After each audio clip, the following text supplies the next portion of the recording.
Frères et sœurs, bonjour une fois de plus. Nous retournons dans notre livre du prophète Ézéchiel. Nous continuons. On avait vu la fois passée que Ézéchiel avait reçu la vision. Mais nous comprenons que avec Dieu, les choses ne s'arrêtent pas, tout simplement au niveau de la vision. Alors, nous voyons au chapitre 2, nous pouvons lire les 10 premiers versets. Nous voyons maintenant que Ézéchiel reçoit le message de la part de Dieu pour aller auprès de ce compatriote, auprès du peuple de Dieu. Ce message reste d'actualité en tant qu'enfant de Dieu, en tant que peuple de Dieu. Lorsque nous venons à Dieu, nous sommes quelque part tous les envoyés de Dieu, les mandatés de Dieu, les ambassadeurs de Dieu pour aller annoncer la bonne nouvelle.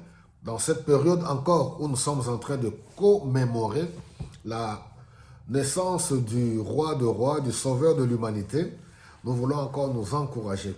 Connaître Dieu et le servir par l'œuvre de Jésus-Christ à la croix, c'est aussi entendre sa parole et la transmettre.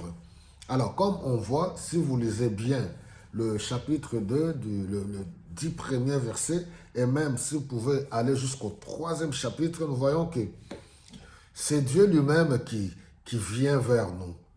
Par, entre guillemets, par Noël, nous savons que oui, le Seigneur Jésus-Christ n'est pas né ni le 24 ni le 25. C'est un sujet qu'on en parle, on ne va plus du tout y revenir. C'est tout simplement commémorer. Dieu est venu vers l'humanité. Il est venu vers nous par l'œuvre de Jésus-Christ à la croix. Alors, nous voyons que c'est Dieu lui-même qui vient vers nous par Jésus-Christ. Pourquoi? Pour nous restaurer et nous donner son Esprit Saint. Nous voyons, Christ est venu. Après sa mort et sa résurrection, il a demandé aux disciples de rester à Jérusalem jusqu'à ce qu'ils seront remplis du Saint-Esprit, jusqu'à ce qu'ils seront revêtus de la puissance de l'Esprit de Dieu, et cela leur permettra d'aller annoncer la bonne nouvelle. En tant qu'enfants de Dieu, en tant que serviteurs de Dieu, nous devons rechercher l'intimité avec le Saint-Esprit pour nous équiper, pour être utiles, pour être capables de servir Dieu convenablement. Alors, nous savons qu'on est dans un monde hostile à la parole de Dieu. C'est tellement difficile. Si vous lisez, il dit à Ézéchiel, c'est un peuple rebelle. Cela n'a pas changé. Le monde dans lequel nous vivons dans le monde de la rébellion. Le monde est révolté. Le monde aime s'attacher aux choses futiles, aux choses de ce monde. Mais voilà, nous devons aller leur annoncer cette bonne nouvelle de Jésus-Christ qui est venu dans la chair humaine pour sauver l'humanité.